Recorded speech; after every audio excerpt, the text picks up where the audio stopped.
Hello everyone friends, बच्चों आज के लेक्चर में हम डिस्कस करेंगे कुछ मिसलेनियस एग्रीकल्चर है, मतलब जो जनरल एग्रीकल्चर है जहां पर सिर्फ और सिर्फ आपको डाटा याद करना है। तो मैं एक बार मैं आपको ओरली वहां पे सारी चीज़ बता दूंगा, आपको जस्ट उसको लर्न करना है। इसमें कोई ट्रिक या कोई ऐसा कॉन्सेप्ट नहीं है, जस्ट आपको लर्न करना है। ये सारी चीज़ें वो है जो हम क्रॉप के साथ भी पढ़ेंगे, जैसे ऑयल परसेंटेज क्रॉप के साथ भी पढ़ेंगे, लेकिन मैंने सबको एक जगह कलेक्ट कर दिया, आप एक साथ याद कर सकते हो।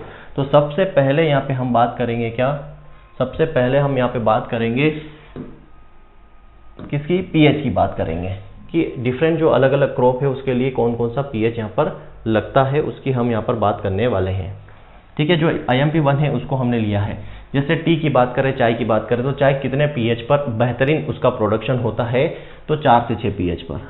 ये जस्ट आपको लर्न करना है। अब लर्न करने का तरीका क्या है, यहाँ पे देख लो, जो है कौन कौन से सिमिलर है उनको एक साथ याद कर सकते हो। जैसे हमें पता है कि पेडी जो धान है, जो चावल है, उसके लिए जो पीएच जरूरी होता है वो भी 4 से 6 या फिर 5.5 से 6.5 बोल सकते हैं, 5 से 6.5 बोल सकते हैं। तो इन दोनों का लगभग किसके अंदर आ रहा है, 4 से 6 भी हम पढ़ते हैं। राइस का जो पीएच है हम 4 से 6 भी पढ़ते हैं। सोयल पीएच, मृदा पीएच, जिस पर पीएच पेडी का जो धान का जो प्रोडक्शन है, उत्पादन बहुत अच्छा होता है, वो है 5 से 6.5। मतलब किसके अंदर आ रहा है, 4 से 6 के अंदर ही लगभग है। तो इसको 4 से 6 आप याद कर सकते हो। फिर उसके बाद देखो कौन कौन सी रेंज है जो यहाँ पे आती है, जैसे 5 से 6.5। 5 से 6.5 में देखो आप, बाजरा जो है पर्ल मिलेट है वो भी 5 से 6.5 पीएच पे बेस्ट होता है। कॉटन भी 5 से 6.5 पीएच पर। काउपी लोबिया जिसको हम बोलते हैं वो भी 5 से 6.5 पीएच पर। ग्राउंडनट मूंगफली ये भी 5 से 6.5 पीएच पर अच्छा होता है। तो यहाँ पे आप क्या मेंशन कर सकते हो, पर्ल मिलेट बाजरा हो गया, कॉटन कपास, काउपी लोबिया, ग्राउंडनट मूंगफली। यहाँ पे आप लिख सकते हो राइस चावल, और लिख सकते हो टी। राइस चावल और टी, ये दोनों भी कहा है 5 से 5.5 पीएच, 5 से 6.5 पीएच या 4 से 6 पीएच पर बेस्ट होती है। तो याद क्या रखना है आपको, टी हो गया आपका, राइस हो गया, पर्ल मिलेट हो गया आपका, काउपी लोबिया हो गया आपका, और आपका ग्राउंडनट हो गया। ठीक है, ये कपास हो गया। ये सारे जो है इनको कितने पीएच की जरूरत होती है, लगभग 5 से लेके 6.5, या आप बोल सकते हो 4 से 6 पीएच के अंदर ये आते हैं। इस तरीके से आप याद रख सकते हो कलेक्टिवली। अब यहाँ पे देखोगे सबसे हाईएस्ट किसका, उसका देख लो, 6.5 से 8 जनरली पूछा जाता है। 6.5 से 8 पीएच किसका है, शुगर बीट चुकंदर का। ये कई बार पूछा हुआ है कि सबसे ज़्यादा पीएच, सबसे हाईएस्ट पीएच पर कौन सी क्रॉप होगी यहाँ पे, तो शुगर बीट किस पीएच पर सबसे अच्छा होता है, तो 6.5 से 8 सबसे ज़्यादा, 6.5 से 8। इसको अलग से याद कर लो, 6.5 से 8 शुगर बीट जो चुकंदर है हमारा, ये 6.5 से 8 पीएच पर सबसे बेहतरीन इसकी ग्रोथ होती है या इसका प्रोडक्शन हमें मिलता है। क्लियर है। अब यहाँ पे कुछ आप देखोगे 5 से 5.5, 5.5 से 7.5 और 6 से 7.5। तो यहाँ पे ये वाला जो है टोबैको, ठीक है, टोबैको आपका हो गया, और ये वाला जो सेक्शन है ये लगभग देखोगे आपका 6 से 7.5 और 5.5 से 7.5।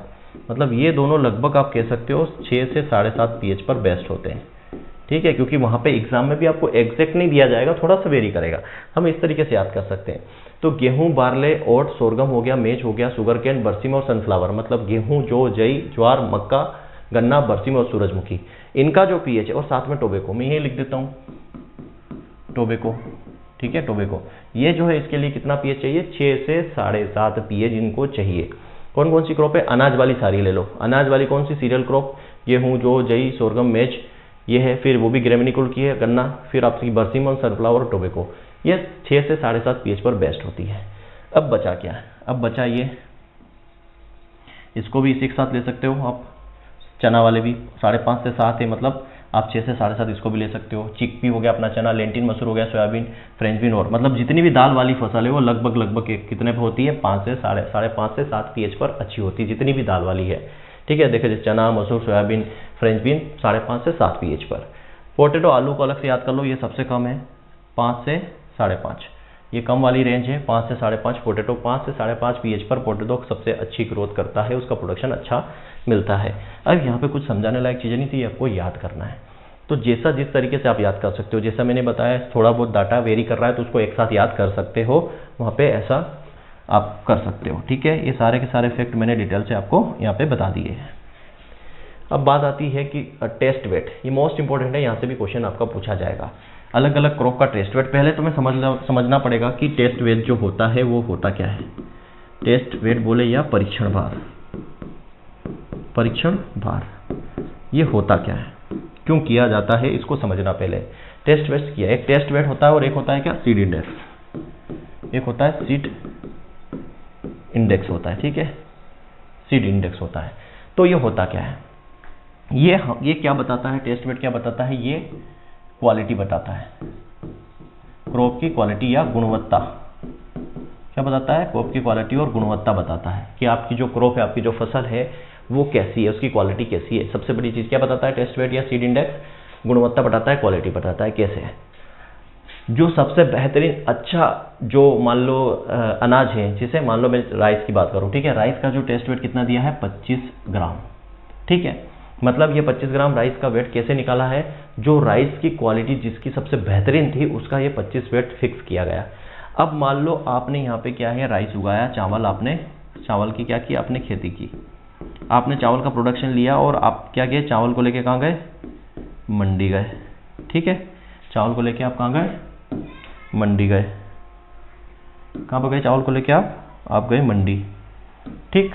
वहाँ पे आपने क्या किया, चावल का नमूना दिखाया, तो उसने क्या किया, चावल के 1000 दाने लिए। कितने लिए, 1000 दाने या 1000 ग्रेन लिए चावल के, ठीक है, और उसको क्या किया, उसका वेट किया, और उसने पाया कि अगर इसका वेट कितना आ रहा है 25 ग्राम या 26 ग्राम या 24 ग्राम आ रहा है, मतलब इतना आ रहा है, मान लो 24 आ रहा है, 25 आ रहा है, 26 आ रहा है, तो ये कहा जाएगा कि आपका जो चावल है, चावल जो आप लेके आए हो उसकी क्वालिटी बहुत अच्छी है, क्योंकि स्टैंडर्ड कितना है 25 ग्राम होना चाहिए। तो यहाँ पे क्या बताया है कि जब उसने 1000 दाने को लिया काउंट करके और उसका वेट किया तो 25-26 ग्राम आ रहा है, मतलब उसकी क्वालिटी बेस्ट है। अगर मान लो उसने 1000 दाने का वेट किया और मान लो 10 ग्राम ही आता या उधर 40 ग्राम आ जाता, तो फिर ये कहा जाता कि इसकी जो है क्वालिटी अच्छी नहीं है। इसकी वजह से आपको क्या मिलेगा, रेट अच्छा नहीं मिलेगा, क्योंकि क्वालिटी अच्छी नहीं है। स्टैंडर्ड क्या है, मानक आंकड़ा क्या है, 25 ग्राम होना चाहिए था। अगर वो 25 ग्राम के आसपास है मतलब क्वालिटी अच्छी है, गुणवत्ता अच्छी है। अगर 25 ग्राम के आसपास नहीं है तो क्वालिटी अच्छी नहीं है। अब यहाँ पे मैंने एक बात की थी सीड इंडेक्स और टेस्ट वेट।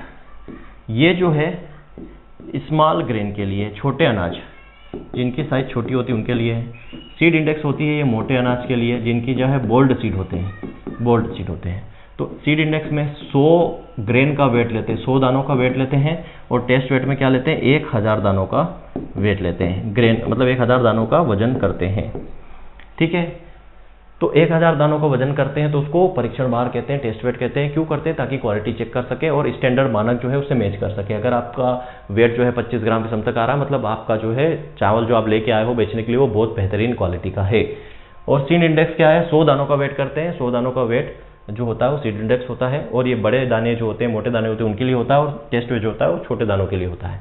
तो आई थिंक आपको समझ में आ गया होगा कि टेस्ट वेट क्या होता है और सीड इंडेक्स क्या होता है, ठीक है। क्वालिटी पता करने, अब अलग अलग क्रॉप के लिए डाटा है, इसको आप याद करना है।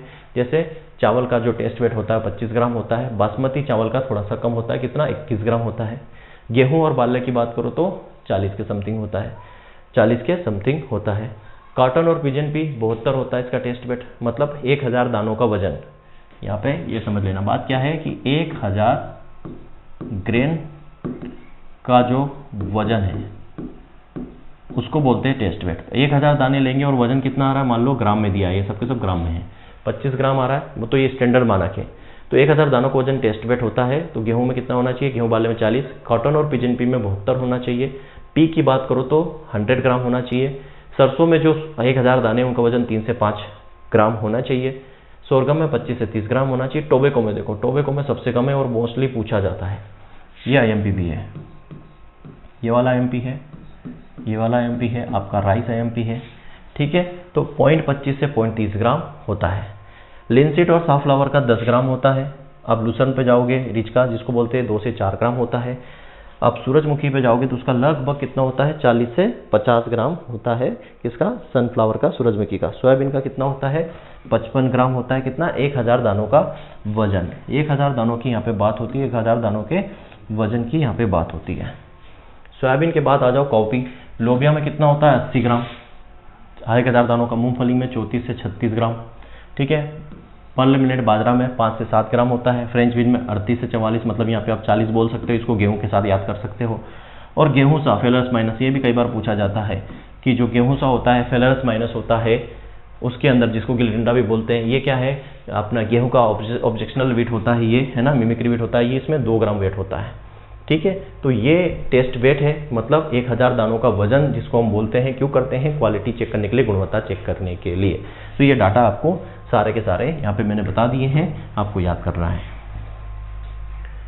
ठीक है। आप कुछ क्वालिटी प्रोस्पेक्टिव दिए हैं अलग अलग क्रॉप के, विभिन्न फसलों के जो गुणात्मक संभावना है वो दी हुई है। जैसे ये सारी चीज़ें हम कहाँ पढ़ेंगे, क्रॉप के अंदर भी पढ़ेंगे। ये जितने भी मैं चीज़ें आपको बता रहा हूँ ना, चाहे टेस्ट वेज मैंने बताया, चाहे मैंने आपको क्या बताया, पीएच बताया, चाहे मैंने आपको जो भी चीज़ें मैं यहाँ पे बता रहा हूँ, चाहे आपको फर्स्ट इन एग्रीकल्चर मैंने बताया, ये सारी चीज़ें हम जब क्रॉप पढ़ेंगे ना, जैसे राइस पढ़ेंगे, राइस का बॉटनिकल नेम क्या है, ये क्या है, ये क्या, वहाँ पे सारी चीज़ रिपीट होगी। बट मैंने यहाँ पे एक जगह रख दी है ताकि आपको इसको अलग से याद कर लो, क्योंकि ये मोस्ट IMP है, क्वेश्चन यहीं से बनते हैं। जैसे चावल में मिलिंग परसेंटेज कितना होता है, 60%। हलिंग परसेंटेज कितना होता है, 66%, 2/3 होता है। ये सारी चीज़ें अपन वहाँ भी पढ़ेंगे, आपको याद रखना। ठीक है। ये होता क्या है ये भी बताऊंगा, मिलिंग क्या होता है, हलिंग क्या होता है, हलर होता है जो छिलके को अलग कर देता है, हेला क्या होता है, लेमा और पेलिया। तो हलर एक मशीन होती है जिसकी वजह से हम जो छिलके उसको अलग कर देते हैं, उसको हलिंग कहते हैं। कितना परसेंट, 66%। माइलिंग क्या होता है, जो एल्यूरोन लेयर होती है ऊपर चावल के वजह से, चावल जो है अपना क्या रहता है, ब्राउन कलर का होता है। मतलब क्यों होता है कि उसके ऊपर एल्यूरोन लेयर होती है, एल्यूरोन लेयर को हटाना क्या कहलाता है, माइलिंग कहलाता है। सेलिंग, गेहूँ में जो क्या रहता है, उसका जो छिलका है ऊपर भूसा है उसको अलग करना सेलिंग कहलाता है। गेहूँ में माइलिंग भी होती है 75%। ठीक है। सेलिंग पी में भी होती है, चिकपीक में कितना, 49%। और ग्राउंडनट में सेलिंग कितनी होती है, 70%। ठीक है। मतलब कुल मिला के क्या है, दाने अलग और छिलका अलग, दाने और छिलके अलग करने के बाद जो परसेंटेज रेशियो निकलता है उसकी यहाँ पे बात की गई है। तो ये हम क्रॉप के साथ भी डिस्कस करेंगे, लेकिन यहाँ पे ये मोस्ट इंपॉर्टेंट जो है वो मैंने यहाँ पे डिस्कस कर लिया। ये सारे इंपॉर्टेंट है, किसी ना किसी एग्जाम में पूछे हुए हैं। ठीक है। प्रोटीन कंटेंट ये सब हम क्रॉप के साथ पढ़ेंगे। ग्रेन, प्रोटीन की बात हो रही है, अनाज के अंदर कितना प्रोटीन होता है। जैसे क्रॉप की राइस के अंदर कितना होता है, 6 से 7% होता है, लेकिन जो ब्राउन राइस है उसमें 7.9% होता है। कौन सा प्रोटीन पाया जाता है, ओराइजिन प्रोटीन पाया जाता है। ये आपको मुंह पे याद होना चाहिए। जैसे राइस, चावल, प्रोटीन मात्रा बहुत कम होती है, इसमें कार्बोहाइड्रेट ज़्यादा होता है, 70 के समथिंग होता है। प्रोटीन 6 से 7%, या ब्राउन राइस जो होता है उसमें थोड़ा ज़्यादा होता है, प्रोटीन 8% होता है। कौन सा प्रोटीन पाया जाता है, ओराइजिन। कौन सा प्रोटीन पाया जाता है, ओराइजिनिन। मक्का के अंदर 10% प्रोटीन होता है। कितना होता है, 10% होता है। और कौन सा प्रोटीन पाया जाता है, जीन प्रोटीन पाया जाता है। ठीक है। जीन प्रोटीन पाया जाता है। बाजरा के अंदर 11 से 12, गेहूं में भी 11 से 12। ठीक है। सोरगम में 10 से 12 ले लीजिए, बारले में आप ले लीजिए 11.5 या 11 से 12। तो ये जितने भी है, बाजरा, वीट, सोरगम और बारले, इसमें लगभग कितना, 10 से 12% क्या होता है, प्रोटीन होता है। मेज में 10% और राइस में 6 से 7% होता है। ठीक है। गेहूं में कौन सा प्रोटीन, ग्लूटीन प्रोटीन पाया जाता है। बारले में एल्बुमिनोइड प्रोटीन पाया जाता है।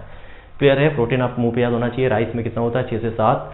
फिर मेज की बात करो 10, गेहूं में 11 से 12। फिर गेहूं के बाद अपना आ जाएगा बाजरा, इसका भी 11 से 12। सोरगम ले लो 10 से 12, और बारले ले लीजिए आप, क्या आ जाएगा, 11.5%। ये होते हैं प्रोटीन कंटेंट किसके अंदर, सीरियल के अंदर। ये क्वेश्चन हम सारे पढ़ेंगे जब क्रॉप पढ़ेंगे तब भी, लेकिन यहाँ पे मोस्ट इंपॉर्टेंट है इसलिए याद करना चाहिए। जैसे पल्सेस में प्रोटीन कंटेंट जो है IMP है, यहाँ से क्वेश्चन पूछा जाता है। तो ग्राम के अंदर कितना होता है, 21.1% होता है। पी में बात करो तो 22.5% होता है। अरहर में 21 से 25% तक होता है। डेलेंटिल में 25% होता है। उर्द में 24% होता है। मूंग में 25% होता है। लोगिया में 23.4% होता है। ठीक है। यहाँ पे कंफ्यूजन किस में होता है, उर्द और मूंग में। क्यों, क्योंकि उर्द में है 24% और मूंग में कितना है, 25%। तो यहाँ पे अक्सर क्वेश्चन पूछा जाता है कि 25% जो है ऑयल कंटेंट पाया जाता है उर्द या मूंग में, तो 25% मूंग में पाया जाता है, ना कि उर्द में। हाईएस्ट किस में है, हाईएस्ट देखो लेंटिल में हाईएस्ट है और मूंग में हाईएस्ट है। ये दो याद रखना, पूछा जाता है। लेंटिल और मूंग में सबसे ज़्यादा प्रोटीन पाया जाता है, 25%। ठीक है। ये भी क्वेश्चन पूछा हुआ है। नेक्स्ट बात करते हैं तिलहन में प्रोटीन कंटेंट, जो ऑयल वाली क्रॉप है उनमें कितना प्रोटीन पाया जाता है। देखो, सोयाबीन के अंदर 42% प्रोटीन होता है और 20% क्या होता है, ऑयल पाया जाता है। ठीक है। 20% ऑयल पाया जाता है। ग्राउंडनट में 26% प्रोटीन होता है और 45% क्या होता है, ऑयल होता है। ठीक है। तेल की बात कर रहे हैं, ऑयल से। ठीक। सीसम में तेल की बात करें तो कितना, 18 से 52, और इसमें लगभग 46 से 52% क्या होता है, ऑयल होता है। तिल में आता है। प्रोटीन कितना होता है, 18 से 20 प्रोटीन होता है और 46 से 52%, लगभग 50% तक इसमें ऑयल भी पाया जाता है सीसम में। और इसको क्या कहते हैं, इसको किंग कहते हैं ऑयल का, और इसे कहते हैं क्वीन, रानी कहते हैं ऑयल की। ठीक है। इसको किंग कहते हैं और इसको रानी कहते हैं ऑयल की, याद रखना। कई लोग अब इसको सरसों बताते हैं, सरसों नहीं है। किंग जो है मूंगफली है और रानी जो है वो तिल है। ठीक है। इसको याद रखना। सारी चीज़ें, सारे के सारे फैक्ट मैं आगे भी डिस्कस करूंगा, पर यहाँ आप एक साथ याद कर सकते हो, इसलिए यहाँ पे सारी चीज़ आपको बताई जा रही है। अलसी के अंदर कितना होता है, 36% प्रोटीन होता है, और साफ्लावर में कितना होता है, 40 से 45% तक प्रोटीन पाया जाता है। अब प्रोटीन कौन कौन से होते हैं, जैसे कोलेजन प्रोटीन, ये हमारे मांसपेशियों में पाए जाने वाले प्रोटीन है, मस्कुलर प्रोटीन होते हैं कोलेजन। फेब्रोलिन प्रोटीन होता है, ये सिल्क जो हमारा रेशम कीट होता है, रेशम का जो प्रोटीन होता है, सिल्क प्रोटीन होता है, उसको फेब्रोलिन बोलते हैं। केरोटीन जो हमारे नाखून हो गए, हमारे बाल हो गए, इसमें जो प्रोटीन पाया जाता है वो कौन सा है, केरोटीन प्रोटीन। ग्लाइसिन हमने पढ़ लिया सोयाबीन के अंदर, ग्लूटीन हमने पढ़ लिया वीट के अंदर, ओराइजिन चावल के अंदर, एल्बुमिन बार्ले के अंदर, जीन जो है वो मक्का के अंदर, ये हमने ऊपर भी डिस्कस किए। ठीक है, अब नेक्स्ट जो हम बात करेंगे यहाँ पे वो क्या है, ऑयल कंटेंट, अलग अलग क्रॉप में कितनी ऑयल पाई जाती है। कोकोनट में सबसे ज़्यादा 60%, एक ऑयल पाम भी है, ठीक है, ऑयल पाम, उसमें लगभग 55% तक ऑयल उसमें भी पाया जाता है। ठीक है, सीसम, वही मैंने बोला, ये उल्टा हो गया, इसको सुधार लेना, 46 से 52% है, ना कि 25, ये 52 है। ठीक है, 46 से 52 लगभग 50%, ग्राउंडनट में 45%, ये डिस्कस किया हमने। अरंडी में लगभग 35 से 58% तक पाया जाता है। रेपसीड बंडल में 35 से 33% ऑयल होता है। सोयाबीन में 20%, सनफ्लावर में कितना, 45 से 50%, नाइजर में 35 से 45% तक ऑयल कंटेंट पाया जाता है। ये सारे के सारे फैक्ट अपने डिटेल से मैंने आपको यहाँ पे बता दिए हैं, इन सबको आपको लर्न करना है। अब कुछ फाउंडर है और कुछ फादर है डिफरेंट अलग अलग कॉन्सेप्ट के लिए। जैसे कि मैं बात करूँ जीरो टिलेज के लिए, शून्य भू परिष्करण, जैसे जीरो टिलेज की बात करें, ये टर्म्स किसने दिया, तो याद रखना जेथरो टूल ने। किसने दिया, जेथरो टूल ने दिया। ठीक है, जीरो टिलेज। लेकिन इसके फादर कौन है, तो जेबी ट्रिपलेट, याद रखना, ये कंफ्यूज करता है। तो जेबी ट्रिपलेट इसके फादर है, लेकिन जीरो टिलेज टर्म शब्द किसने दिया, शब्द दिया वो जेथरो टूल साहब ने दिया है ना। इन्हीं को फादर ऑफ टिलेज भी कहते हैं, फादर ऑफ विटसाइन भी कहते हैं, जो भी और आएगा। एग्रोनॉमी के पीटर डेक्रसन जी हैं। टिलेज की बात करें तो कौन से, जेथरो टूल टिलेज के फादर है, लेकिन जीरो टिलेज के कौन है, जेबी ट्रिपलेट है। पेडोलॉजी के कौन है, डाकू चेप साहब है, मैं बता देता हूँ, ये कोल्डन रिवोल्यूशन के केएल चड्डा साहब है।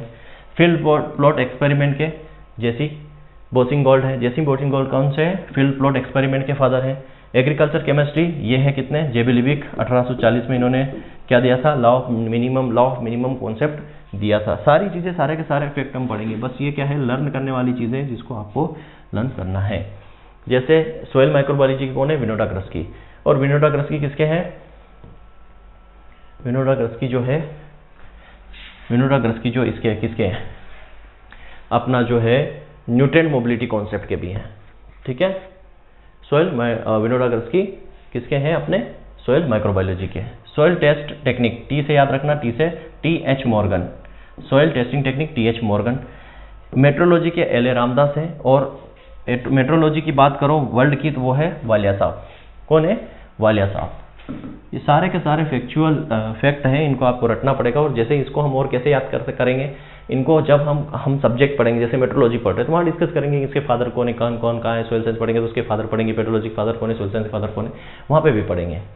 तो यहाँ पे आपको क्या है, दोबारा रिवाइज होगा तो अच्छी बात है, क्योंकि ये सबके सब फैक्ट रटना पड़ते हैं, बार बार हम भूलते हैं, तो जितनी बार रिवाइज करेंगे उतनी बार अच्छा।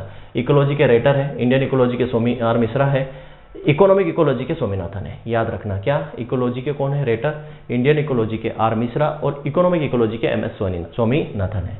फॉरेस्ट पैथोलॉजी के Robert hiring, fruit and vegetable के निकोलस एपार्टस है, जेनेटिक इंजीनियरिंग के पॉल बर्ग है। हाइब्रिड राइस इंडिया के अंदर ES सिद्दीकी है, और वर्ल्ड के अंदर कौन है, यांग पिंग लॉन। ठीक है, सीड टेक्नोलॉजी के नोब है, और PCR टेक्निक के KB मुलिस है। ये कुछ फादर्स हो गए यहाँ पे, ये सब आपको याद करना पड़ेगा, और इनको हम दोबारा से पढ़ेंगे कब, जब हम क्रॉप को डिस्कस करेंगे, या जब हम सब्जेक्ट को पढ़ेंगे। जैसे सीड टेक पढ़ेंगे तो उनके फादर, PCR टेक्निक बायोटेक्नोलॉजी पढ़ेंगे तो उनके फादर, सब वहाँ पे हो जाएगा। अब देखो, क्रॉप आइडियोटाइप कॉन्सेप्ट और हार्वेस्टिंग इंडेक्स कॉन्सेप्ट, ये दोनों किसने दिया, डोनाल्ड ने दिया।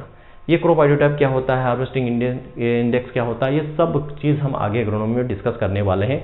पूरा का पूरा डिटेल फैक्ट में वहाँ पे आपको बताने वाला हूँ। या जस्ट आप नाम याद रखिए कि आइडियोटाइप कॉन्सेप्ट किसने दिया, डोनाल्ड ने। हार्वेस्टिंग इंडेक्स भी डोनाल्ड ने दिया। हाइब्रिड राइस की बात करो तो ये इग्नोपोट्रिकस ने दिया है, याद रखना। हाइब्रिड राइस जो है यान लिंग पिंग ने दिया है। और यहाँ पे क्या थी, गोल्डन राइस, चीज़ छुटी हुई है, लिख लेना। गोल्डन राइस जो कॉन्सेप्ट है वो किसने दिया, इग्नोपोट्रिकस ने दिया था गोल्डन राइस का कॉन्सेप्ट। हाइब्रिड राइस यान लिंग पिंग कौन सा है, वर्ल्ड के, भारत के ई सिद्दीकी है। सुपरवीट S नागार्जुन, राइजोबियम बिजेरिंग साहब ने दिया, वनलाइजेशन लाइसिन ने, और पेनिसिलिन अलेक्जेंडर फ्लेमिंग। थर्मोपीरियोडिज्म दिया है एफवेंट ने। गोल्डन राइस ये दिया है इग्नोपोट्रिकस, नीचे दिया हुआ है, ठीक है। गोल्डन राइस किसका कॉन्सेप्ट है? इग्नोपोट्रिकस ने ये कॉन्सेप्ट दिया है गोल्डन राइस का। फिर ए वैल्यू कॉन्सेप्ट कई बार पूछा गया है, फ्रीड एंड डीन ने दिया है। ए वैल्यू कॉन्सेप्ट क्या होता है ये भी बताऊंगा सोइल साइंस के अंदर। IWCPO रेशियो परिहार ने ये कॉन्सेप्ट दिया है। ट्रांसप्लांटिंग इन परमलेट गौतम, डॉक्टर गौतम ने दिया है। क्वेश्चन कई बार पूछा है, इसकी जो है सीटेट पूछी जाती है। ट्रांसप्लांटिंग परमलेट की सीटेट कितनी है? 2 kg के समथिंग। कोफिशिएंट ऑफ इफेक्टिवनेस क्या आता है? नीचे पोरिक ने दिया। कोफिशिएंट ऑफ इफेक्टिवनेस जिसके अंदर क्या आता है? सिंक और सोर्स आता है, सिंक और सोर्स आता है, इसको भी पढ़ेंगे। सिंक क्या होता है, सोर्स क्या होता है, ठीक है। H4 जो है वो CT पटेल ने दिया है, H4 कॉटन के जो कॉन्सेप्ट, क्योंकि वेराइटी ही इन्होंने डेवलप की है। ये जस्ट फैक्चुअल पार्ट है, इनको आपको रटना है, याद करना है, जैसे आप कर सकते हो। फिर Jaya variety doctor Shastri discuss किया मैंने। लॉ ऑफ मिनिमम अभी बताया था, JB लिविक ने 1840 में दिया था। ब्लैकमेल ने दिया था law of limiting factor. Inverse इल्ट नाइट्रोजन लॉ विल्कॉक्स ने दिया है। लीफ एरिया इंडेक्स वॉटसन ने दिया है।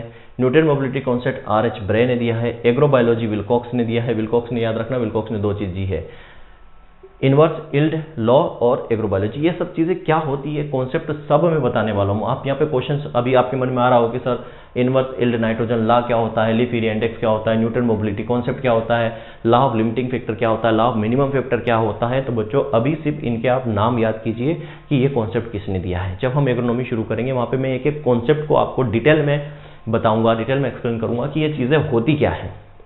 जैसे एसेंशियल ऑफ न्यूट्रलिटी, पोषक तत्व की अनिवार्यता आप जानते हैं, तो आर्नोल्ड एंड स्टाउट ने दी थी 1939 में। इन सब का कॉन्सेप्ट हम पढ़ेंगे कि ये चीज होती क्या। यहाँ जस्ट आपको नाम याद रखना है, ठीक है। फिर इरिगेशन इंजीनियरिंग की बात करें तो कौन है? माइकेल है। स्लो रिच नाइट्रोजन फर्टिलाइजर कौन है? डॉक्टर राजेंद्र प्रसाद है। CRI की निकोलस। क्रॉपिंग सिस्टम SS बेंस। इंडियन एग्रोनॉमी की बात करें तो NG दस्तान है। नोबलाइजेशन ऑफ शुगर कैन वेंकटरमन है, ठीक है। इसको शुगर कैन विजार्ड भी कहते हैं, याद रखना। Green revolution word William S Scott ने दिया था ये शब्द। BT कॉटन CD माइन है, भारत के अंदर BT कॉटन का जो है वो CD माइन है। तो ये जितने भी कॉन्सेप्ट हैं ये सब कॉन्सेप्ट बताऊंगा। BT कॉटन क्या है, कैसे अप्रूव हुआ, जेनेटिक मॉडिफिकेशन इसके अंदर क्या था, सब कुछ हम डिस्कस करेंगे। बस यहाँ पे ये मैंने इसको एक जगह इसलिए कलेक्ट किया ताकि आप आराम से इजीली इसको लर्न कर सके, ठीक है। फिर आता है यहाँ पे इंडिकेटिंग प्लांट, ठीक है। न्यूट्रिएंट इंडिकेटिंग प्लांट कौन कौन से हैं? जैसे नाइट्रोजन और कैल्शियम है, इनकी अगर डिफिशियंसी हो गई प्लांट में तो हमें कैसे पता चलेगा कि यहाँ पे नाइट्रोजन की कमी या कैल्शियम की कमी है? तो जो आप क्या लगाओ फील्ड के अंदर, केबेज और कॉलीफ्लावर के प्लांट भी लगा दो, फूल गोभी और पत्ता गोभी के प्लांट भी लगा दो, तो इससे हमें पता चल जाएगा कि भाई हमारी क्रॉप में जो है नाइट्रोजन और कैल्शियम की कमी हमें दिखाई दे रही। किसकी वजह से? कॉलीफ्लावर और केबेज प्लांट की वजह से। ये क्या करते हैं? इसकी कमी को शो करते हैं। फिर अगर मान लो फॉस्फोरस की कमी हमें पता करनी है कि हमारी जो फसल है उसमें फास्फोरस की कमी कैसे पता चलेगा? तो रेपसीड और मस्टर्ड आप लगा दो। रेपसीड और मस्टर्ड आप लगा दोगे 2, 4, 8, 10 पौधे, तो उससे ये क्या करेंगे, ये इसकी कमी अगर होगी तो ये शो करेंगे इसकी कमी को।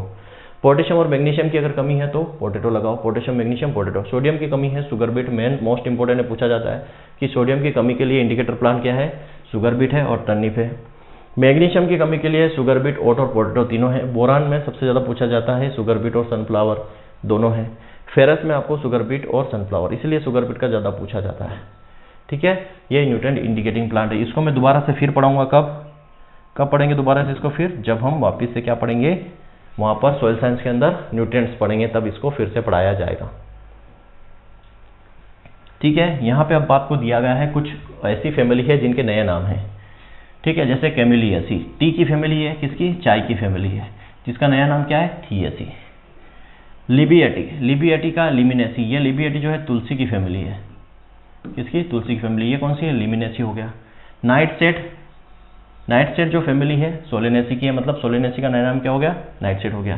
कंपोजिटी की एस्टेरिटी हो गया, क्रूसीफेरी की ब्रेसिकेसी हो गया, लेग्यूमिनेसी का फेबेसी या पेपलिनियसी हो गया, और ग्रेमिनी का क्या हो गया? पोएसी हो गया। तो ये कुछ फैमिली है जिनके नाम जो है बदले गए, नए नाम इनके आ गए हैं। ये सभी लोग आप जानते होंगे कि इनका क्या नाम बदला गया है, बस ये आपको लर्न करना है। ये मोस्ट इंपोर्टेंट लास्ट चीज यहाँ पे बची, वो क्या है? मॉइस्चर और हार्वेस्टिंग जो परसेंटेज है कितना होना चाहिए मोस्ट इंपॉर्टेंट क्रॉप के अंदर। तो जैसे राइस है, राइस के अंदर हार्वेस्टिंग के टाइम पे कितना परसेंटेज होना चाहिए? 23% मॉइस्चर होना चाहिए, और स्टोरेज के टाइम पे 14%, 12 से 14% रेंज ले सकते हो आप। कितना? 12 से 14, ठीक है। यहाँ पे मैं कॉन्सेप्ट बता देता हूँ। जो सीरियल है, ठीक है, और पल्सेस है और ऑयल सीड है, ठीक है, मतलब अनाज वाली हो गई, ये अनाज वाली, ये दाल वाली और ये तेल वाली। तो इनमें जनरली आप ले सकते हो कितना, 10 से 12% तक, ठीक है, 12 या 12 से 14 तक जा सकते हो। पल्सेस आपकी जाएगी 8 से 10% तक मॉइस्चर होना चाहिए, और इसमें होना चाहिए 6 से 8%। कहाँ पर, स्टोरेज में, भंडारण के समय। ये जस्ट कॉन्सेप्ट आप याद रख लो, ये सीटेक के अंदर भी बताऊंगा। तो जितनी भी सीरियल आप देख लो, राइस, व्हीट, है ना, अब सोरगम, मेज, बार्ले, पर्ल मिलेट, इनमें आप परसेंटेज देखो 14, 12 है, फिर 12, 12, 12, 10 से 12, ठीक है। ये ऑयल सीट आप याद रखना 8 से 10, ठीक है, और पल्सेज याद रखना 8 से 10, और ऑयल सीट में 8 से कम मतलब वही 6 से 8, ठीक है। ये कॉन्सेप्ट आपको यहाँ पे याद करना है, क्लियर। इसके अलावा इसमें कुछ नहीं पढ़ना। तो व्हीट जो है, ठीक है, तो जैसे राइस में हार्वेस्टिंग के समय 23% मॉइस्चर होना चाहिए, कटाई के समय और भंडारण के समय 14 होना चाहिए। व्हीट में मोस्ट इंपॉर्टेंट है 25 से 30% कटाई के समय मॉइस्चर होना चाहिए, और 12%। ये आपको याद करने की जरूरत नहीं पड़ेगी, क्योंकि नीचे जो मैंने अभी कॉन्सेप्ट बताया उससे याद रखना। सोयाबीन में काटने समय, हार्वेस्टिंग समय 16 से 17% मॉइस्चर होना चाहिए, और भंडारण के समय 13 से 14%, ठीक है। ये थोड़ा सा अपवाद है, आप बोलोगे सर ये ऑयल सीड में आता है तो ऑयल सीड में 6 से 8 होना चाहिए, तो कुछ एक्सेप्शन भी होते हैं, उनको आपको याद करना है। जैसे ग्राउंड नट में 30 से 40%, और यहाँ पे 6 से 8, ये ऑयल सीड वाली 6 से 8 वाला कॉन्सेप्ट यहाँ काम कर रहा है। सोरगम में कितना, 21 से 24 काटते समय 12% कितना होना चाहिए स्टोरेज के समय। मेज में 20 से 25, काटते समय 12, बार्ले में 18 से 20, और हार्वेस्टिंग स्टोरेज के समय 12, पर्ल मिलेट में 10 से 12 चाहिए स्टोरेज के समय, पल्सेस में 8 से 10, ठीक है, और 10 से 12 भी हो सकता है, और ऑयल सीड में आप ले लो 6 से 8% चाहिए कब, स्टोरेज के समय। तो ये जितने भी फैक्ट थे सारे के सारे मैंने आपको डिटेल से यहाँ पे बता दिए हैं। सब लर्न करने वाला पार्ट था, इसको लर्न करना है। ये सारी चीज़ें वो है जब हम क्रॉप पढ़ेंगे तो फिर हम दोबारा से ये सारी चीज़ पढ़ने वाले हैं, फिर पढ़ने वाले हैं, ठीक है। पर यहाँ मैंने एक साथ इसलिए दे दिया कि आप इनको अभी लर्न कर लो। ये सब बार बार पढ़ने वाली चीज़, जब आप बार बार पढ़ोगे तो याद हो जाएंगे। जब हम क्रॉप करेंगे ना तो आपको इतनी ज़्यादा प्रॉब्लम नहीं आएगी, ठीक है। आज के लेक्चर में इतना ही। Thank you very much. जय हिंद, जय भारत।